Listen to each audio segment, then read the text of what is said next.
Planned Parenthood makes zero profit on any fetal tissue donations. You are reimbursed for what costs? Simply costs of preservation, transfer, you know.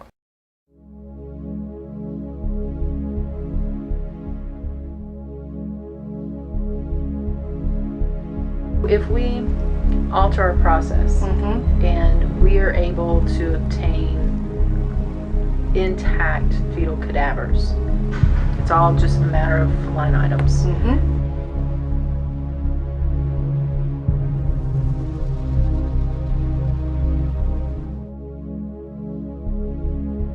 That would be $100 per specimen. 50 specimens per day would be $5,000 per day that Planned Parenthood was collecting from fetal tissue. Extrapolate that, $120,000 per month. That is certainly not recouping cost. In terms of areas that I can contribute to the organization, both locally and nationally, is diversification of revenue streams.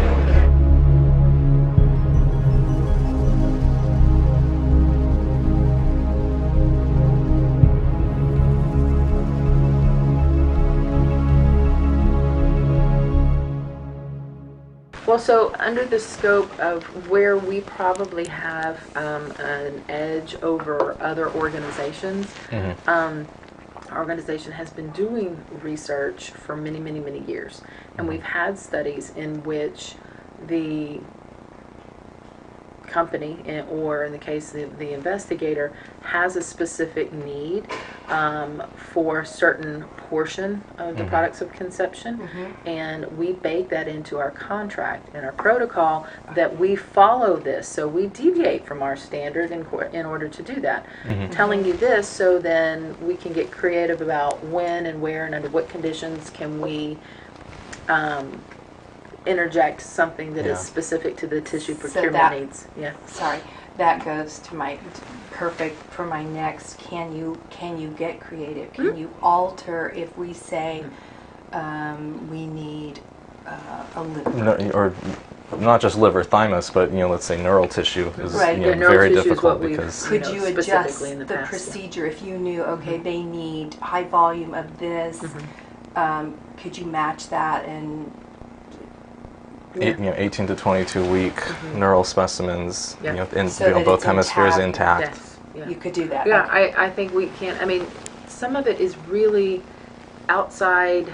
Some of it will be happenstance because sometimes as the procedure is happening, the procedure itself for the removal is generally standardized, and I'm saying generally loosely, generally standardized. And so just depending on the patient's anatomy, how many weeks, other where it's placed in the uterus, we're going to potentially be able to have some that will be more or less intact, and then some that will not be. Right. So, but it's something that we can look at exploring how we can make that happen, so we have a higher chance. It'll probably also require a little bit of input from the doctors, because the doctors are the ones asking, directly doing that, and when it matters, in the cases of when it's mattered, and the physicians also need an intact specimen, they can make it happen. So we just need to figure out how that we can do this, under our project needs. How many providers practice in the second trimester? Oh gosh, that's a good question. Everybody that is here does. And really, specifically, the later than 16-week cases, I guess. I want to say that we have 6. 6 providers that go beyond 16 weeks. Oh, wow. And that's something we'll have to discuss, with the docs and see how they can do it. Because some of our doctors in the past have projects, and they're collecting the specimens, so they do it in a way that they get the best specimen. So I know it can happen. The doctors were also doing research. Oh, wow. So, very good. I'm more on the business end of it. I know that just going with the history of what's happened and wanting to not have that happen again. So for specific specimens, the compensation would be higher because we know you're going to run into problems. There's going to be more.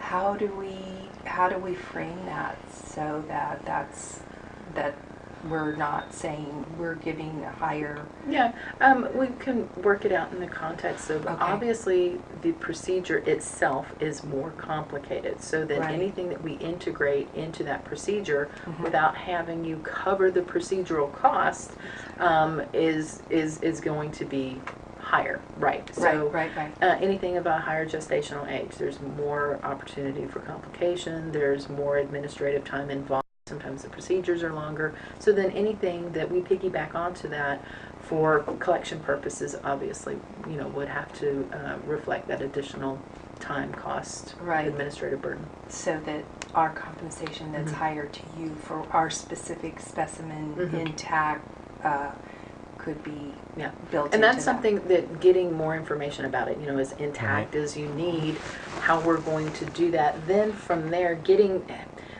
when I'm working with our clinical trials and all of our additional specimen collection needs, I'm pretty bullish about getting as much information as I can prior to budgeting. Well, that your financial background, really, I think that's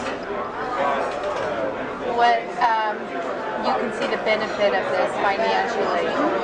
Just having that background and seeing that there is it's gold out there. And it can be so beneficial. So I'm glad that you have that background so that you see the financial benefits of getting the right specimen and getting it intact. And if you have to change the procedure just a little bit within the framework that keeps it, we're all talking about it the same way in the right way. But that financial gain and the to your staff just knowing this is the end. I think everyone realizes, especially because my department contributes so much to the bottom line of our organization here, even though we're one of the largest affiliates. Our research department is the largest in the United States, larger than any of the other affiliates combined. Wow. If that provider is needing to change the technique a little bit, and I know I'm going against my side of this, but I'm okay with, no, I want you to be paid per specimen, and rather than, oh, here, just ship this off. No, this is what we're looking for, and if you can do that and it compensates you and financially that's helping you to grow your clinic, I'm willing to do that. And so if we alter our process and we are able to obtain intact fetal cadavers, then we can make it part of the budget that any dissections are this, and splitting the specimens into different shipments is this. I mean, it's all just a matter of line items. And so what are they? Are they requesting just liver or liver thymus? Liver thymus long bone? Everything. CNS, brain, kidney, thymus, liver, spleen, femur, bone marrow, hematopoietic stem cells from 14 to 22 weeks of gestation. They're going to engraft all of those or just the hematopoietic? Purpose and objectives. And they want it up to 22 weeks. Yeah, including CNS, brain. Wow, they want everything. See, so that's the thing. So for a study like that, if we could provide, just a whole cadaver, and then they can take exactly what they want with the full quality, and everything, that is actually going to be ideal for them. Well, it would make me very happy for us to finish up what we need to do, and I can put you in contact with them. And their range ranges 14 to 22 weeks is what they're saying. Yes. Okay. Oh, and I was wrong. They want 120. 120. This is huge.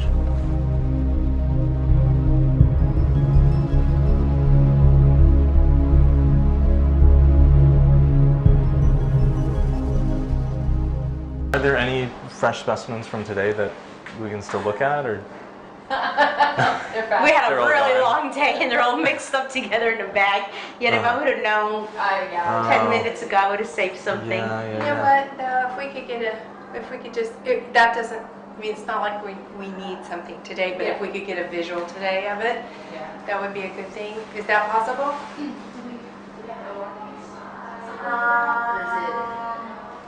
Yeah, let me see. Mainly, That one's probably frozen. yeah. What we're looking for is like a visual baseline of like intactness and everything, and what's that, just so that we know like, intact they are. Right. Yeah, they so all, like on a typical day, like kind of what that looks like, and then and it what sort varies of. like based on gestation. Sometimes they come out really intact. Do you want to do? You're not gonna see nothing intact today, because the way we collect the tissue, it Yeah. all gets collected into one container. We either, you know what? Is it cremation? What was the latest case that you did today? The latest case we did today was a 5 week and 3 days. No. Oh, OR, the 20. OR. It was a 20. Oh, I know what you mean. Right. 20 station age. And that was one of the very first ones. So I'm assuming that one could almost be frozen. So we're oftentimes looking for liver and thymus are two of the most in demand. Yes. Excellent. All right. Here you go.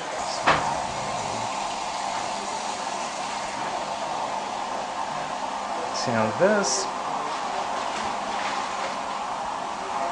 Sean, can you help me out? I don't. So. I think this is lung, right? I don't Yes, think this is that's correct. kidney. Yeah, these are lungs because That's that's the trachea in the middle Yes. there. These are. So the intestine is right here. Right here. See? Yeah. This comes out, like I said, the organs come out really, really well because you can Right. see all the intestine Right. pretty much almost like And then this is a intact. big placenta right here. Yes. Do you ever see thymus? In this case is really important. Whenever we do like the 20, 22 weekers we do, Uh-huh. you get a lot better. But it's difficult to find thymus at this gestation. Yeah. What is the age of this? This is- This patient was like 18 weeks, I think. Is this? Right. This is limb. Okay, Yeah. and this is like scapula. Yeah. That- The other thing that plays a tremendous part in this all is the dilation Exactly. that you've obtained. Exactly. And also how, for lack of a better word, how cooperative the patient is during the procedure. Oh, really? But are they under conscious sedation? Or Yeah. Okay. There's conscious sedation, but there's also times where it's just you've pretty much maxed out, and there's tolerance. Oh. Sometimes it's a little bit more difficult. Mhm. To completely relax, sometimes it's a lot easier to not do so many passes for the forceps. So it just really varies. And like I said, a lot of it does depend on the dilation that was obtained. And like all of our procedures over 20 weeks actually go through a 2-stage dilation process. So usually like the cervix is, like for this procedure, cervix easily like at 3 centimeters. What we do in the OR is that we lay them out to account for everything before it kind of gets put back in the basin and just like sealed up and packaged up. Because we actually do a lot of collections for sexual assault cases. Kind of, but with that it's different. It's like some placenta and a long bone. But it's still very, it's very cleaned up. So it's different than this as well. So. These orbits are good too, and at this stage you start to get the retinal pigment epithelium, Yes. which is in the back, which is you've collected that before. So all the orbits are so easy, like 95% of the They're easy to find too, even in the early gestation, because you're just looking for they come the. out like firmer a month, I feel, because it whittles down some. Is that a viable number for you? How many per month? Or the gestational age, 14 to 16, or No, 40 from like 16 to 22. There's how many per- yeah. 40 to 50 easy. per month? Yeah. Although Given Penny Fellowship in Columbia, the active researcher, so she's very well versed in what she needs to do. To just change up just a little bit. Okay. They've already talked with PPFA, done Nepatola and the whole Okay. group up there, and because fetal tissue donation varies so much state by state, PPFA is moving away from a standardized policy. Yeah, so because I attended the patient service Yeah. day, and Kristen Flood did talk about fetal collection and stuff like that. So yeah. Huh, very interesting. Remember when I first got here and it was, you have to have this form, it has to be like this. We had to have this particular consent form, very specific, but yeah, no, that's what Kristen was saying. Because they're encouraging more participation, but they don't want to get too, does that make sense? Yeah. Interesting. Okay, cool. And any idea why the other affiliates in Texas think it's illegal?